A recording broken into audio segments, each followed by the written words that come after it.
अगर आपको मैदे का कोई भी मसला है, गैस है, कॉन्स्टिपेशन है, ब्लॉटिंग है, आपके मैदे की एसिडिटी का प्रॉब्लम है, सबसे पहले जो चीज़ रिकमेंड की जाती है वो आपका है ज़ीरे का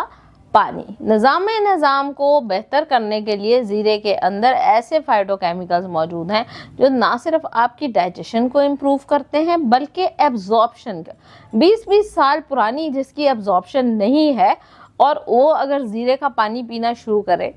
इवन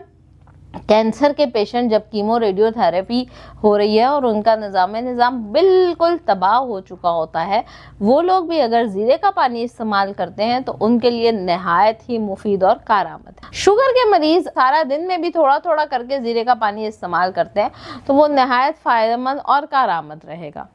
अब आपने ज़ीरे का पानी ज़ियाबतीज़ के लिए इसलिए भी इस्तेमाल करना है क्योंकि आपके इंसुलिन की एक्टिविटी को बेहतर करने में ज़ीरा जो है वो नहायत ही कारआमद है।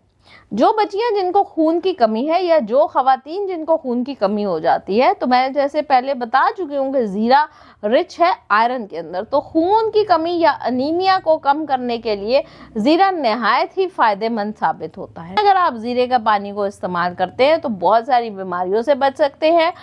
दिल के अमराज के लिए ज़ीरे का पानी नहायत मुफीद है। साथ में मैंने कहा इसमें थाइमोल नाम का एसेंशियल ऑयल मौजूद है जो कि हेल्प करता है दिल के मरीज़ों को और दिल की शरियानों को खोलने में हेल्प करता है, और साथ में जो आपकी शरियानों में फ्री रेडिकल इकट्ठे हो जाते हैं, कुमुलेट हो जाते हैं, उनको निकालने में, जिस्म में एक्सक्रीट करने में नहायत ही फ़ायदेमंद है।